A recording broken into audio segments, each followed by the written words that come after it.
Oh, hi. I didn't see you there. Hello, my name's Trinkit, and I'm a Yoshi girl that loves playing Minecraft.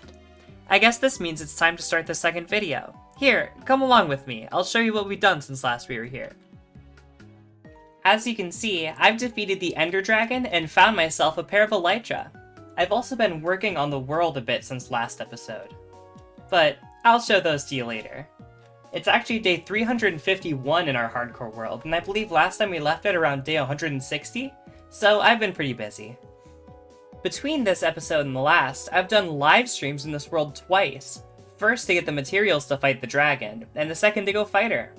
You can watch those streams in full here on my YouTube channel or on my girlfriend's Twitch channel, DevilCat3D, as she was with me for both streams. I hope you enjoy the highlights of those adventures. Okay, I think we're live on both YouTube and Twitch. Chat? Let's go! Our main thing we're doing right now is, grabbing Ender Pearls from Enderman in the Warped Forest, and Blaze Rods from Blazes in the Nether Fortress. I'm gonna be basically mining, so we're gonna be going through here, chat, and the Nether Fortress is over here. I don't know where a blaze spawner is, but there'll be blazes. Don't worry. There'll be blazes aplenty. So you were really close to this thing already? Yep. Yep, I'm very close to this thing already. That's fascinating. I spawned very close to it, but it's behind this wall. Did you get lucky then, or what? You could say that. I think most nether spawns have you really close to one of these anyway. Gotcha. They're very common. Where are we? Oh, we're in the Nether Fortress jump walls. scares. Yeah. Woo, wow. What are we doing for today? Trinket, what are we doing today? We're going into another fortress, right? Yep. We need blaze rods and ender pearls. Come here, dude. He's so scared. Why is he running? He's running so much. What? I missed. Getting embarrassing. No, it's okay. It's not your fault. There we go. Nice. Enchanted. Yeah, bro is scary, actually. Wonder what's enchanted with. I bet it's fire aspect. Don't say that. Thank you so much, Dale. Oh my goodness. Welcome to stream. Welcome to stream. There's a Blaze right there. We need him. Oh my god, Blazo. That's huge, actually. Oh, nice. Ah, hell. Yeah, it's been a while. Hey, I hope that you're doing skeleton well. just killed the other skeleton. That's like a trick shot. That's so awesome. Whoa, you dropped so much stuff. Whoa! Die, Blaze. Blaze, die! Uh-oh. Uh-oh. Bro, come here. Bro, get out of there. Oh.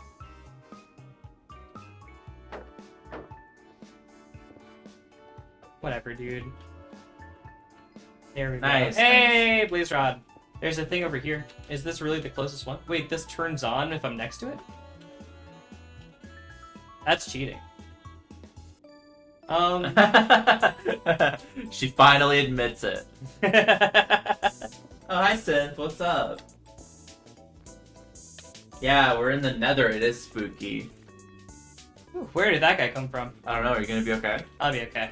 That scared me, though. Look at the withered hardcore hearts are terrifying, chat. Did you see those? That was scary. There we go. Good noise, man. Thank you. That was his XP falling out. Oh, there's so many guys over there now.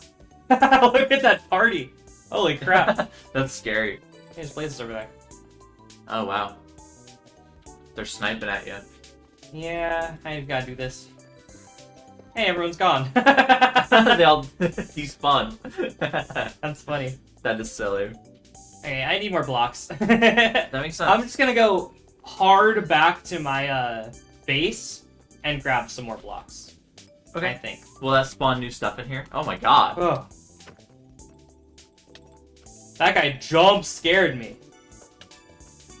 Wow, that scared me. God that actually jump scared me because I was going in my inventory. Ooh, that guy jump scared me. Oh, I'm sorry. That was crazy.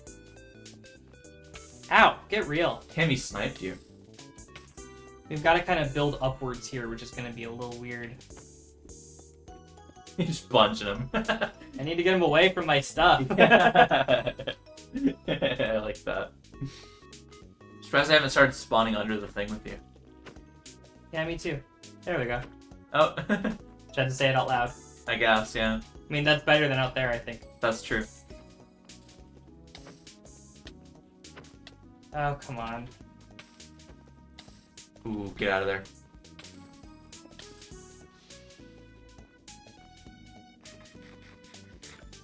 there. Good job. Thank you. It'd be nice to have a more permanent, good area to farm blazes, but I think I don't really care anymore. I have 15 rods. You have 15? That's so many. Yeah, I imagine being a blaze would be kind of cool. I agree. Yeah, you do get farmed a lot, though. Which You do get farmed, that's true. That is the downside to the whole blaze situation. So now, chat, I kind of want to go over here. What the hell is this? This is the warped forest where Enderman can spawn, right? Oh. So what we're going to do is this.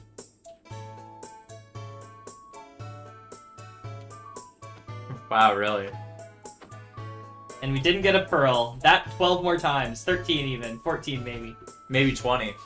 I don't think we're... I mean... I'm just kidding. True, actually, because it doesn't drop a pearl every time. He's too tall. Leah, he's too tall. Heart-breaking emoji. That's funny. Good bit. That was a good bit.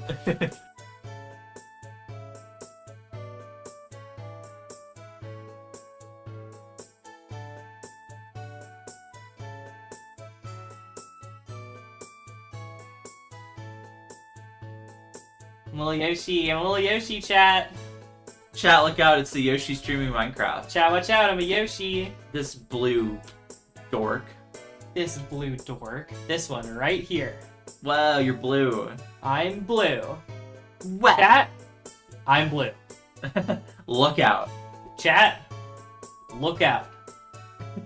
I'm blue.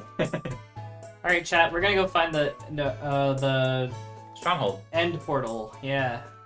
You ready for me to throw the first eye, chat? We ready for the eyes, chat? Everyone type the eyes emoji while I throw the first eye. We got max insight. We're gonna use it now. Bum bum bum bum bum bum bum bum bum. It's that way. Can't believe how far away this is. Yeah. Oh, scary. Whoa. Anyone want to go in the hole? No, I don't. That's so spooky. This is cool, actually. That's a cool hole, yeah. Chat. Okay, everyone in chat, decide amongst yourselves, one of you has to be thrown into this hole. So, you know, decide amongst yourselves, you know, I don't really care who it is, you know, it's just one of you, I'm gonna have to throw you in the hole, I'm sorry.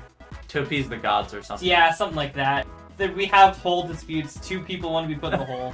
Hole disputes. One of you has to choose who's getting put in the hole. I can't put both of you in the hole, I'm sorry. Oh. You're gonna have to stop everyone from getting in that hole. I didn't realize. Now it's dripping above you. Scary. The drip, drop, drip, drop. Drip, drop, drip, drop. Yeah, careful not to fall into that portal. Yeah. Oh my god, oh my god. Oh. That scared me so bad. Yeah.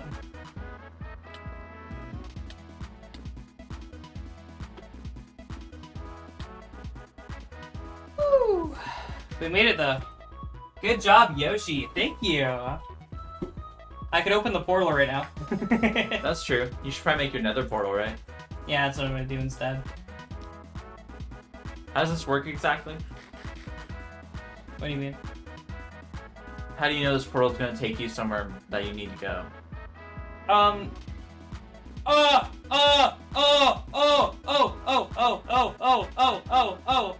is bad. Bad, that's bad in there, bad in there. Why? What? What is it? That is a bastion. Whoa!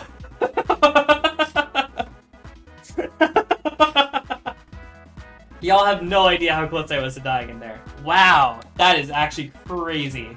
Oh, yeah? I didn't explain this very well in the stream, so I'm gonna jump in here and explain why I got so scared. Essentially, my end portal room in the overworld happened to link up with a bastion in the nether. Bastions happen to be particularly dangerous because of these type of enemies, the piglin brutes. which are inherently hostile piglins that do a ton of damage to you. And in the clip, there was clearly a piglin brute right next to the portal when I spawned in. So that's why I was so scared when I loaded into the nether there. You're not allowed to do that! I'm standing on the table, chat. Get off the furniture! What are you gonna do about it? Bad Yoshi! Bad! Picks up the spray bottle. Hey! What? Sprayed, stupid Yoshi. Chat, have we noted what happened here? Wait, what? Chat, one of the logs of my house has been stolen. What happened? Enderman. And Enderman went up to my house, picked up my house block, and walked away? Theft of the highest degree. Theft of the highest degree? Just one more thing I wanted to inject because I didn't explain it very well in the stream. This right here is an around 2,500 block long soul soil bridge that I constructed to go all the way down to the end portal. I did this between streams so that we could fight the Ender Dragon without having to go through the nether. So that's what this is and why I'm standing on it in the stream. Also, chat, I made this fishing shack. Yeah, it's adorable. I made this little fishing shack. That is so adorable. I love fishing in this game. It's so good. Went to Bridge City and I saw you there. Unskippable bridge cutscene. That's a good one. That's a good one. That's a good one. Bridge cutscene that costs food. Anyone for the unskippable bridge cutscene that crosses an ocean? This is scary. I hate oceans. Ooh. It's a pretty ocean, I'll give you that. I could drown. I don't care if you drown. I'm just kind of What? scared of it. Cat? Can we clip that soundbite? She doesn't care if I drown? Hello? Chad, when I was building this bridge, don't you think over there is gorgeous on the left? Isn't this gorgeous? That is really pretty. I was thinking I could make some sort of like base over here. Maybe this is where I'll put my villagers one day. You know what that looks like to me? What? Original Theros Island. Yeah, like it seems like something you'd see on a card from Theros on an island. This rule. I could make something over here. I totally could. Okay. I'm just gonna... I think digging straight down will be fine. Nope. It can be any of them. Gotcha. What? We forgot the Eyes of Ender, chat. We forgot the Eyes of Ender. You haven't been here already? I have. I just didn't like the port. Chat, we forgot the Eyes of Ender. Back across the bridge. Oh god, another cutscene. Another cutscene. I'm actually blaming chat for that one. I looked at my inventory, and everyone saw my inventory, and no one was like, wait, you forgot the Eyes of Ender. You cannot blame chat for that. This is chat's fault. That is not chat's fault. That is chat slander. What? What? Oh, I think you were looking around. I don't know. I was looking at your character model, and she turned to look away, and I was like, what? What are you looking at? What? And I forgot that wasn't like you in real life. That's really funny. Alright, chat. I'm scared. You got this. Okay, I got this. You so got this. Okay, chat. I'm scared, but I got this. Whoa. Scary. We Thank all you. believe in you. Trinket's got this. Oh, I do believe I've looked at my portal in the world seed. It's actually over land here, so that's really good. That is good. This is like the best spawn we could have possibly gotten for this. There's the dragon we're gonna kill, chat. Okay, this doesn't seem too bad.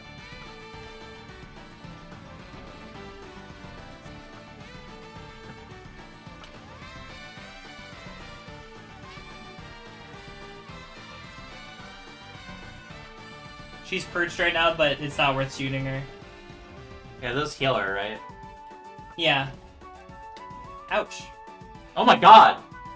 Oh my god, that was scary. Yep, that's why we have the Ender Pearls, chat. That was insane. That was insane.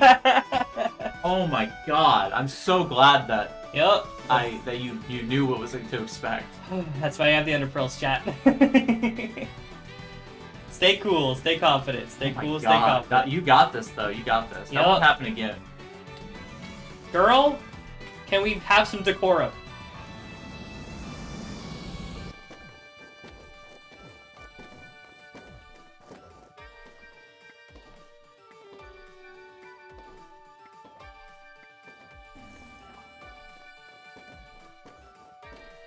Oh my god, oh my god, Oh my god! Yeah! Woo!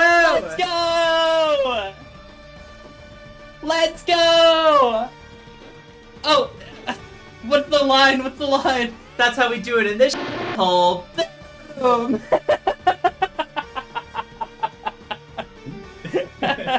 Let's go, chat! That's how we do it in this hole. Boom! We did it. I think we said the line wrong, but that's okay. Anyway, we did it. Woo! We did it, chat. Good job, Trinket. Thank you. Okay, we're gonna go through the portal. There is a common glitch where when you go through the portal, it can just spawn you in the air and you fall to your death. And there's nothing you can do about it. Is that true? Yep. So, let's go through the portal. Okay. If it does that, I don't know what we're gonna do with the world, because that would be the most BS death of all time. I'd say we should get it again. Oh my god. Nope, we're good. We're good. It spawned you right on the edge. That's so scary. You're doing such a good job.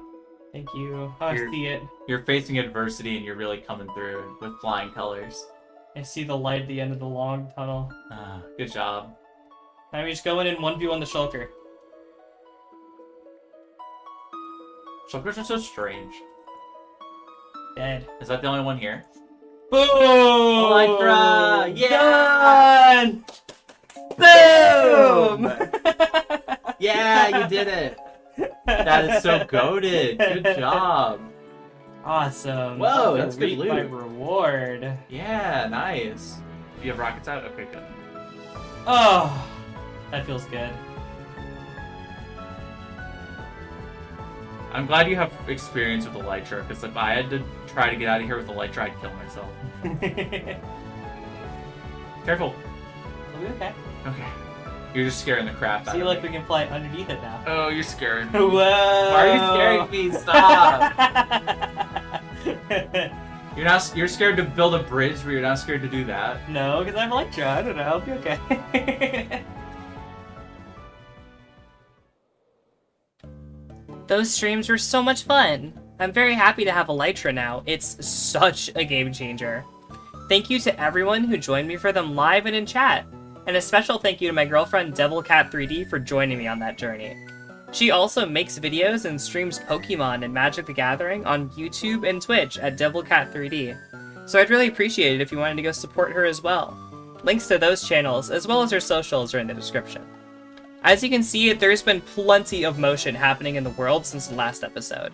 For starters, the path up to the mountain that I said I would make in the last episode has been constructed between episodes. This is the first thing that I've made. After finishing the camera, I just started building this, so I think it looks pretty good. Over this way, I've also made this, which is the villager breeder. For this, I took villagers from the village that way, carted them all the way along here, and I put one up here and two down there. This villager up here in the carrot farm throws carrots to these two villagers in the chamber, which produce villagers through this fence. I realize now, after building this, that the carrot farm is largely optional, and it's really easy to get villagers to breed if you just give them, like, 32 bread. So, in the future, I'm probably not going to add the glass part to the villager breeders, but I did it for this one, so maybe it'll stay around, maybe it won't. Up here, next to the villager breeder, is my mob farm, or my temporary one at least. I'm not sure if this will be permanent, I kind of doubt it. I made it completely out of snow because it's easy to get and easy to tear down. And because of this, my girlfriend always says it looks like a toilet. So, it uses this bubble elevator to get all the way up there because I made it before I had the Elytra. And I might put a facade on it in the future, but I wouldn't bet toward that. It's not very pretty in here, and I think I could do a lot better. But the way this works is I stand right around here, and then up here, 20-ish blocks away, are two spawning platforms. I put carpet in them so spiders wouldn't spawn and gunk everything up. It's pretty simple. The mobs walk around and off these trapdoors into this drop chamber where they take a ton of damage. And then I take this sword and I swing it at them to kill them and get XP. So that's what I've been doing for all the XP in my world so far. And then when you want to leave, just flip this trapdoor and fly away. Soon I'll make an Enderman farm, so we won't have to use that one for XP, and maybe it would be phased out. We can do something else for mob drops in the future that's a lot more pleasant to look at. In the earlier clip, you saw this bridge I made 2,500 blocks toward the end portal, but just above it is this iron golem farm that I made also. The way this works is villagers from the villager breeder are put into that little cell, and a zombie is in the middle. Here, you just saw him spawn an iron golem. But let's go take a look at the zombie. He is... I have 2 rows of pistons because I don't have a single slime ball in the world yet here. But the doors to him just open and close, scaring the villagers, which every once in a while they'll produce an iron golem that drops down here, and then gets melted into lava. I have been collecting a lot of iron so far. Whoops. There we go. Yeah, this is plenty. So far, I mean, eventually, I will assuredly need more than this to make my storage room in the future, but that's a pretty good start. And what helps also is that I have used a single command in the world to change the way it works a little bit. So, if we see here, these are my world's spawn chunks. These are an advanced Minecraft feature that a lot of people might not know about. Basically, at your world spawn here, and I think our spawn is exactly here. This green block here is the world's spawn. Spawn chunks generate around the world spawn. Anywhere within the spawn chunks area, this green area here, will constantly be loaded no matter where in the world we are. So that's really good. You can see I built the iron golem farm right next to the edge of the green because everything within the green will be loaded. So this will be constantly making iron, even if I'm in the end, the nether, like 3,200 blocks away. This will always be making me iron. I have the spawn chunk radius set at 10 right now, which gives me 19 by 19 spawn chunks. I believe it was sometime in the last few updates, maybe 1.20. It was originally this 19 by 19 chunk area for the entirety of Minecraft's existence, but in 1.20, they changed it down to a 3x3 grid around this green block here. That is not very large. I debated keeping that. I could always move the iron golem farm in here if I wanted to, and I don't really need all that much iron, so it wouldn't be horrible to have it just next to spawn. But I just thought for now, I will raise the spawn chunks area to be back to what it was like when I've always been playing Minecraft. I've always played with it like this. So, in the future, I might lower it again if it's too much on the world, if it's too laggy, if I don't really want to play with this big spawn chunk area anymore. But for right now, that's what the spawn chunks are set at. At the end of the last episode, I talked a little about wanting to begin work on the Mesa town I'd like to build next to my starter base's mountain. There will probably be a path along here, heading toward a main street of an 1880s settler town inspired by spaghetti westerns. I also want a particular farm in my world right away, a dripstone farm, so I can create a large amount of renewable lava sources. But I've actually already begun working on both of those projects here, in my creative world. Now, these might not be what you traditionally think of as houses from the old American West. And that's true, a lot of towns in the old American West especially tend to be made largely out of wood and lack a lot of color. But many modern reproductions of Western towns are actually very colorful. For instance, this is an image of Mini Hollywood Oasis, a reproduction Western town where they shot the good, the bad, and the ugly. And as you can see, there's a lot of blue, a lot of red, and a lot of brown. Solid, interesting colors strewn throughout the town. So rather than basing this off of traditional Western towns, of which there is very little resources for me to look at, and that tend to be a lot more drab and gray, I'm going to base this off of a lot of reproduction Western towns that you can find across America, which tend to be a lot more architecturally interesting. The red house was actually the first of the 2 buildings that I constructed. I was flying around a lot of the local world downloads that I have on my computer when I stumbled across Gold Rush, this building created by Cubfan in Season 7 of Hermitcraft. And it reminded me exactly of those colorful buildings in the reproduction Western towns. In the video where it's constructed, link is in the description. Cub claims it's based on old Western mining outposts, but it reminded me a lot of those buildings from Mini Hollywood Oasis. I was heavily inspired by the cool shape of the building and the color palette, so I decided to try it out in my own way. I ended up with this. The color palette is similar, but it uses a lot more dark oak wood, and it's a lot greener. I decided to make the interior that of like a general store, maybe.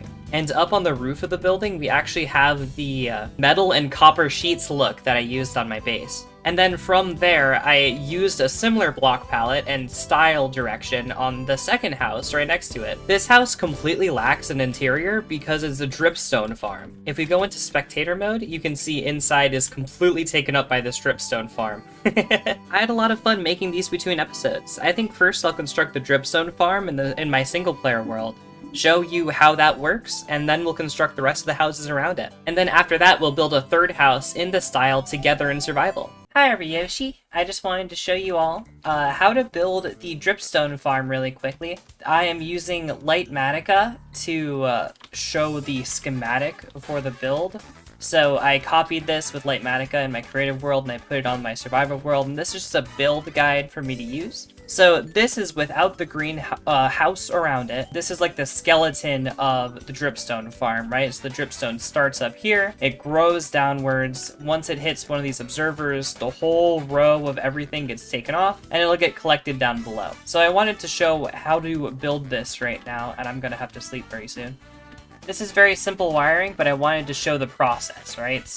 And this is very much a bespoke redstone. This is not like a standardized formula you should follow. This is just me putting the pieces together.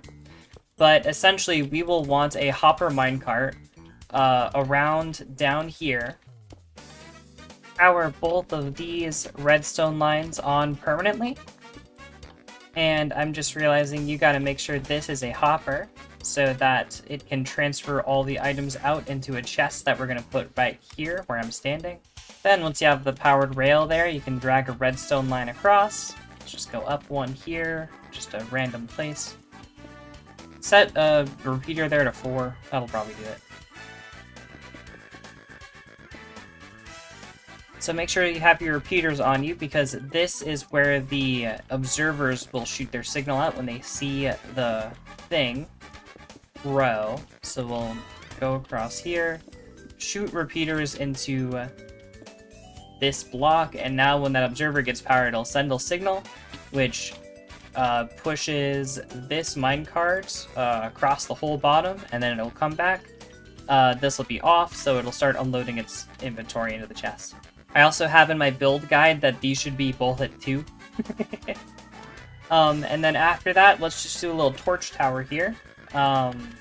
That'll be, oh geez, that'll be the easiest way to get the signal over to all of these pistons. And we will just push all the blocks next to them, and then covering this in redstone dust should finish it up. And that should power the whole thing. After that, you can just take your pointed dripstone, put it up here on both sides, and don't be fooled by those water particles. Though you have to have water up on top of the pointed dripstone for it to actually grow downwards, like a water source. So I'll put that water source in once I build the whole house.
So here are the houses built in survival. You can see the dripstone farm is already producing a little bit, which is nice. Finished enough interior. It'll get more finished. Torches are taking the place of candles right now because I don't have a bee farm or a string farm set up. So those will take a while until we get infrastructure in our world. We don't really have access to those. But yeah, I think these houses turned out really well. One thing that they don't have is the old Western facade look. So at least in the reproduction towns, they will have houses with normal slanted roofs like this, but then they'll put a facade of wood over it so that they can write like a saloon in big bold letters facing town so they can advertise better. These houses, I think, kind of lack that, but I think it'll work out. I will work more toward that in the future, and I think it'll end up looking really good, actually. These houses might stand out, especially them being more residential than like a saloon or something. Compared to a lot of the reproduction towns, these houses are especially colorful. And I don't think that's a bad thing either. It's a lot easier to build without color than with color, right? So the starting point being colorful is good. It frees us up to make easier, less difficult designs later on with whites and grays and browns. I was editing the video, and I realized that between this section and the next, it was just a lot of talking, a lot of redstone. And I didn't really have a break between, so this is our break. We're playing here the Super Smash Bros. Brawl coin launcher. I like to come into this every once in a while when I'm feeling overwhelmed. I didn't want the video to feel overwhelming. So, we're just gonna launch some coins for a little bit. I hope your day is going well. You can see this is on my Project M save file. So up in the top left, you can see the local time for me. It's around 6:50. I'm gonna have dinner pretty soon. Blast away. I just figured I'd like to, ooh, there's Groudon, look at him. I'd like to, just take a moment between redstone, between building.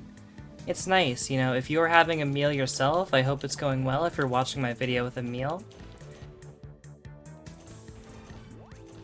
Waluigi. Oh, come here, dude. Oh, no. They're gonna laugh at me in the comments section for that one. Alright, one more trophy and we'll go back to the game. Oh, not the missiles. Whoa, sword guy from Kirby. Come here. No! No, what am I doing? Oh. Oh, blooper. Come here. Yeah, alright. Back to the video. Let's do some redstone. Let's do some redstone.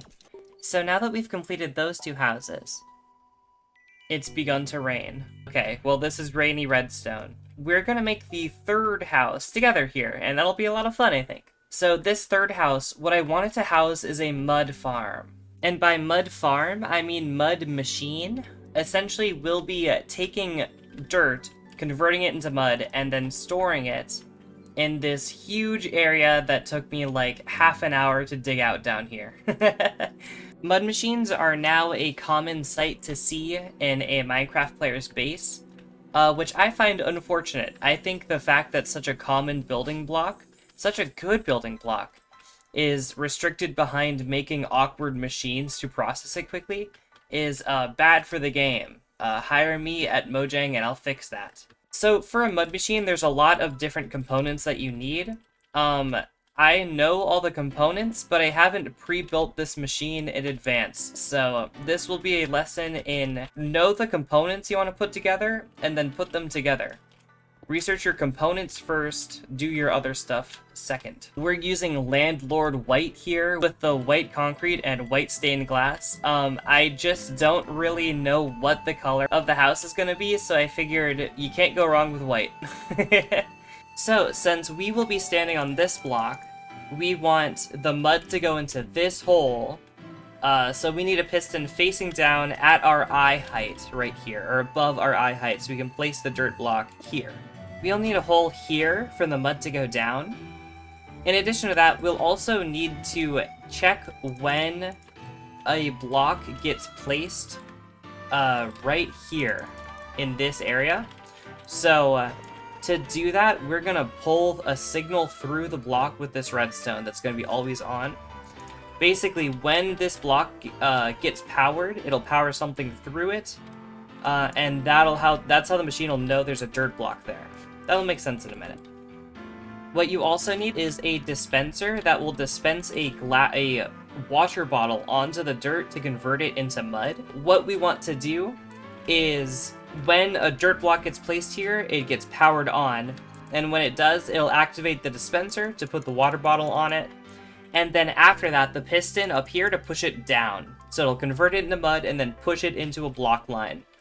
In addition to a dispenser that turns the dirt into mud, we also need a second dispenser that turns the empty bottles of water into full bottles of water by dispensing an empty bottle of water into a water block. We will do that directly down here and then connect the two dispensers with a hopper.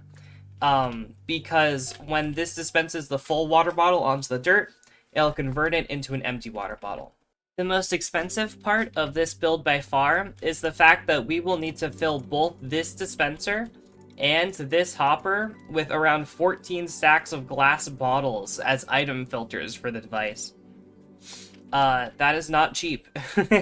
We can now put this water bottles into this dispenser, and they won't get immediately siphoned out like this if there's not glass bottles in it, right?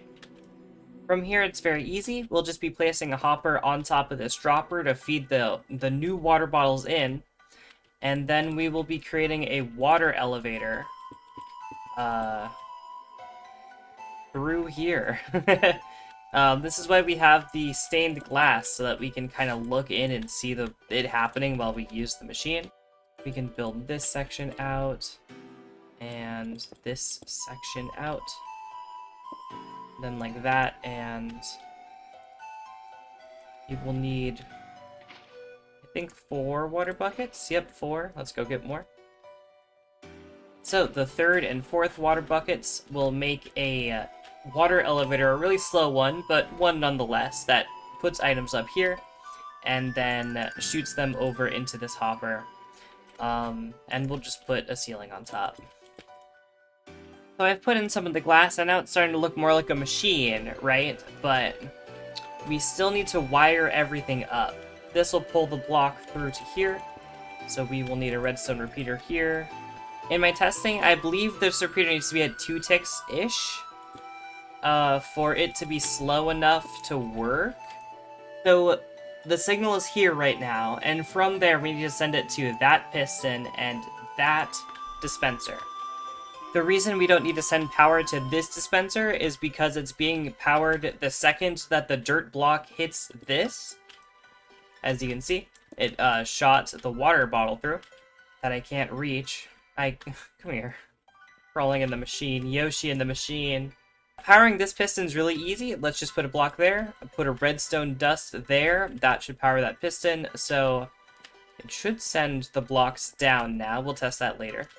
Let's pull that repeater through that block there.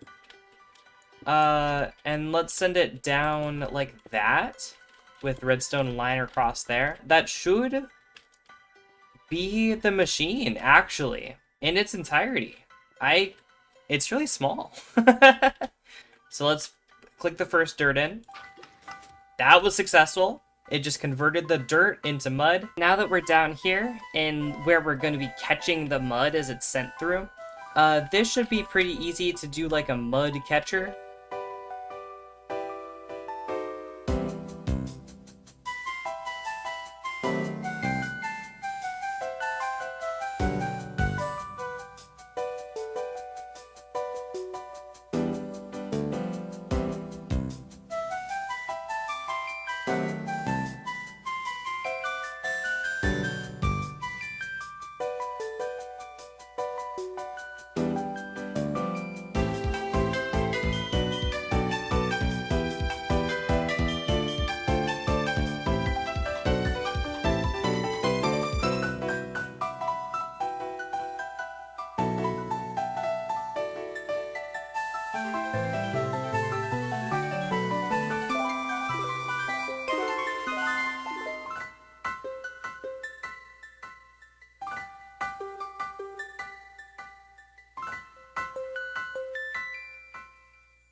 Okay, so now that the farm has been completed, it's time to build the third of these houses around it.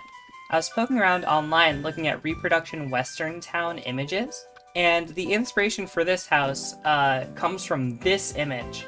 I love the shape of that white house on the right. I think it's really cute. I like that it has a covering on its right side. I think that'll work really well for our build as well. So that's definitely going to be my inspiration for this third house. And here, I'll even flip the image around so that it kind of mirrors the direction that the build is going to be in. Snap back to our build here, you can imagine how it's going to fit into that space. So this is going to be the block palette to try to kind of emulate that. The bottom floor is going to be white, and then the top floor is going to be made out of birch wood and have more windows. To contrast the birch a little bit, we'll be using oak flooring. This building's also intended to look a bit cheaper than these other two buildings. You can see they have jungle flooring.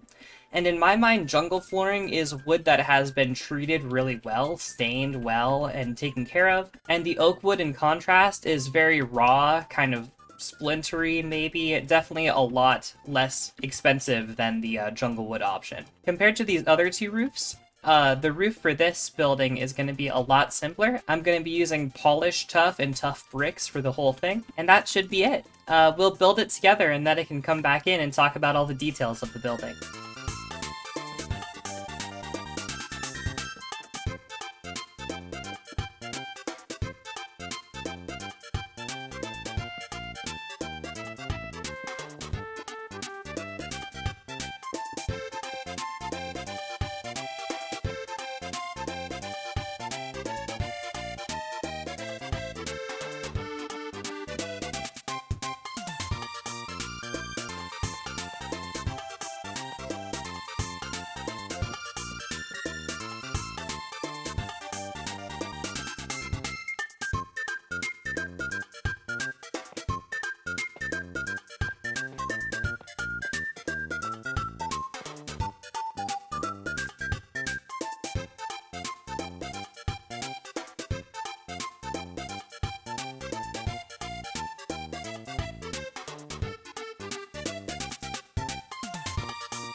So, this is the house. I think it works very well. The intent of it being a cheaper house than these other two comes through, I think. And it camouflages the redstone inside it really nicely. I think it not only complements the other two builds nicely, but the idea of it being a cheaper house than the other two, I think works really well. You know, the paint is a little more chipped than these other two. It has a tin roof instead of a wooden one. It has darker windows, less greenery, cheaper wood. So I think all those details really come together for it. And I think its colors complement the other two really nicely. I like the way these three look together. If we come inside, you can see this is where you stand to put the dirt in. And as you could see in the video, I put in a little tunnel here. I don't know, I like putting in little interactable details in every build. I try to, at least. The machine, by happenstance, had a break in its wiring that was exactly one big long tunnel through, like, parts of it that were being used. So I was like, okay, that's cute. I can put, like, a little tunnel, a little mouse hole walkway here and wire it up with redstone and have it work with buttons, and I think it's really cute, actually. I like adding things like this in my builds. Other than that, upstairs is unfinished, just like the other house. I didn't really know what to do with upstairs right now, and I think when you're building in Minecraft, it's nice to keep areas in that have room to grow, so that you can take the time to grow them when you want to. What I like to do in Minecraft is have detail days. You know, I don't want to work on any big projects, let me just take my decoration blocks, my eye for decor, and just poke around these unfinished spaces and see how I can make them feel full of life. So with things like the interiors of this house, the upstairs especially, it's nice to have these unfinished right now so I can take time to have fun with them later. Downstairs, this is a unfinished tunnel down to where we collect the mud. This room is also very unfinished. Eventually, I will have a layer of pistons in the floor pushing the mud up into a big block. And the reason I don't have that right now is because each of those pistons requires an observer to push it up, and observers are so expensive, not only in the quartz, which I have little of, but in the cobblestone, which I have very little of. So by next episode, maybe I'll have made a cobblestone farm or something, I don't know. Also, one thing I wanted to mention is that this greenhouse has had a harvest of pointed dripstone already, 43. So that took, I don't know, when did I build that? I don't know what the date it was, but I think it took me like 30 Minecraft days to get 43 pointed dripstone. This is like the slowest farm all time, but hopefully I won't need that much pointed dripstone in my life. So that's not only these 3 houses done, but the start of my Wild West area as well. I'm very happy with how they turned out. I think they look great. I'm only going to be doing one more project with you all in this video, but I'm really excited for it. The reason we were making that mud machine today is because I wanted to use the mud to terraform around my starter base. I think the best way to show terraforming in Minecraft is by time-lapsing the region it takes place in, showing the transformation, so let's get into it.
Hello everybody! That was quite a project, but I'm very happy to have it done. As you can see, things are looking a little different around the mountain right now. We've landscaped out the entire top of the mountain. I used packed mud, terracotta, and coarse dirt. And that kind of gave it a, it's raining, awesome. That kind of gave it a light, dark, saturated color, 3-pair thing going on. And I really like that a lot when you're making ground blocks. It almost makes it look like a painting, I think. Painting backgrounds will often really go hard on that kind of whimsical color layering technique, and painting techniques tend to translate really well into Minecraft. I didn't know where else to put this in the video, but I'd like to point out one thing. Time-lapsing that was really difficult, because I, as a person, when I'm thinking about things, I tend to, like, pace around a lot. So I'll have in that time lapse, I'll have bursts of me doing something, and then look, I will literally just like start walking around doing nothing, and I'm like a little bug. I'm just running around, and I think that's really funny. Anyway, I just wanted to let you all know that it was pretty difficult for me to like edit that. I had to cut out all the parts of me walking around like a little bug purposely. And I think that's really funny. So let's take a look around. Throughout, I have these plants. I kind of went with a redder theme. I thought it would match the ground, and I really like red. Here in front of the house, I put a bench and then a garden trellis behind it. I thought that might be kind of cute. Going around, I put a lot of fences around the edge, and I also kept the to-do board. I kind of thought this would be temporary, but I liked the way it looked once I put it all together, so this might still be temporary, but I like it for now. So let's move on. Oh, yeah, I forgot about that. This is a water tower. This was actually in the original concept art here, and I think I did a pretty cool job bringing it to life. I really like it.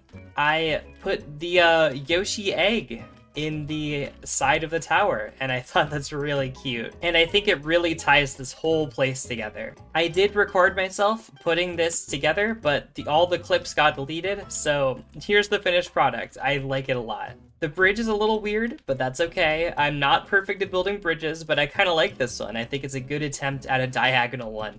If you go along the back, I have this pool in the back. And in the back there, I have almost like a water treatment system for the pool. It's literally just 2 banners on cyan stained clay.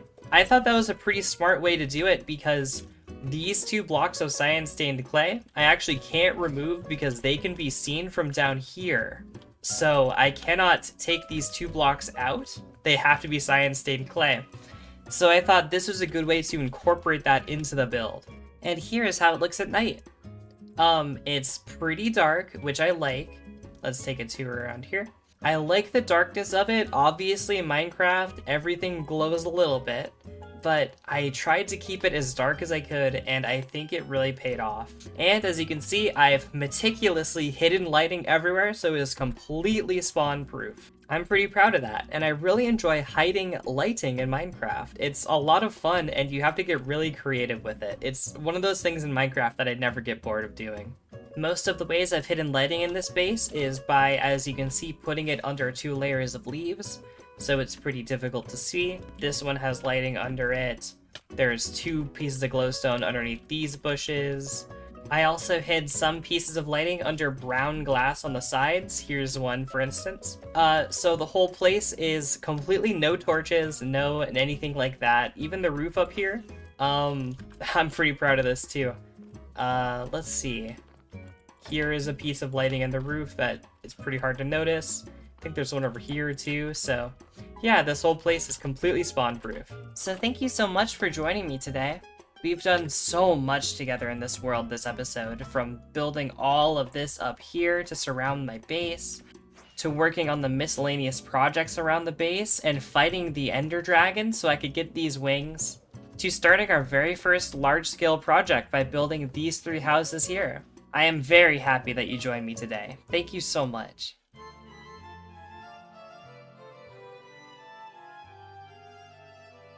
Well, I made another video, and it only took me like another straight month, so if you'd like to show me that you want to see another video, the best thing you can do is subscribe to this YouTube channel below. I have a full-time job outside of this, so I'm really relying on your support to create more hardcore Minecraft videos. Other things you can do include liking the video, commenting on it, or following me on other social media sites linked in the description. I'll also definitely be streaming in this world before the next video releases on my girlfriend's Twitch channel, DevilCat3D, and on the YouTube channel you're watching this video on. Thanks so much for watching!